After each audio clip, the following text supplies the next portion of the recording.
নবী সাল্লাল্লাহু আলাইহি ওয়াসাল্লাম কি হুজুরদের নবী না আপনারও নবী? হুজুররা কবরে যাবে, আপনি যাবেন না?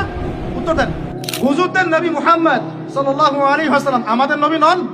নবী সাল্লাল্লাহু আলাইহি ওয়াসাল্লাম শুধু সাহাবীদের জন্য আসছিলেন না আমাদের সবার জন্য আসছিলেন? নবী সাল্লাল্লাহু আলাইহি ওয়াসাল্লাম সারা জীবনে যে কষ্টগুলো স্বীকার করেছেন তা নিজের জন্য না আমাদের জন্য? কিয়ামতের মাঠে তার সুপারিশ ছাড়া আপনি পার পাবেন? তাহলে আপনাকে সুন্নত কেন শেখাতে হবে? তাহলে আপনার মধ্যে তার সুন্নত থাকবে না কেন? আপনার চেহারায় দাড়ি নাই কেন? আপনার প্যান্টটা টাকনোর নিচে কেন? কেন আপনি নবী সাল্লাল্লাহু আলাইহি ওয়াসাল্লামের জীবনী সারা জীবনও একবার পড়ে দেখতে পারলেন না?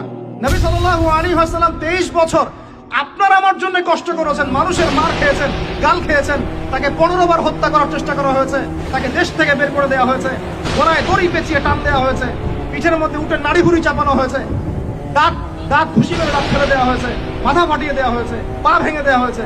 তাদের জন্য, তার জন্য তা আপনি আমি কেন তার জীবনী পড়ে দেখলাম না কখনো? কেন আপনার চেহারায় দাড়ি থাকবে না, আমার চেহারা দাড়ি থাকবে না? কেন আমাদের প্যান্ট টাকনুর নিচে উপরে থাকবে না? কেন আমাদের কথাবার্তা, চাল চলন, খাওয়া দাওয়া, ইস্তেঞ্জা করা, নামাজ পড়া, প্রতিটা অ্যাক্টিভিটি সুন্নাহ মাফিক কেন হবে না? এটা আপনাকে হুজুরকে শেখাতে হবে কেন? এটা তো আপনার দায়িত্ব শেখা, নিজের দায়িত্ব। আল্লাহর রাস্তায় বের হতে আপনাকে বলতে হবে কেন? নিজের তাগাদা থেকে আপনি বের হবেন।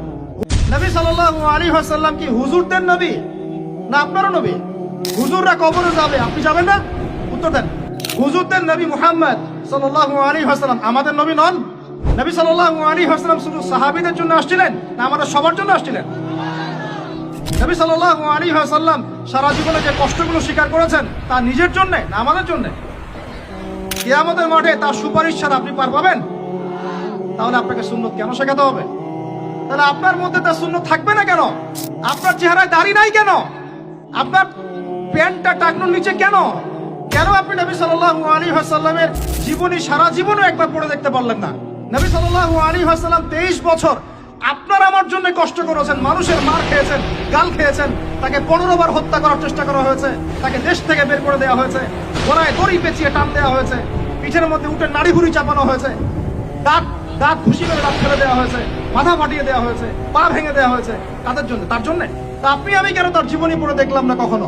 কেন আপনার চেহারায় দাড়ি থাকবে না, আমার চেহারা দাড়ি থাকবে না? কেন আমাদের প্যান্ট টাকনুর নিচে উপরে থাকবে না?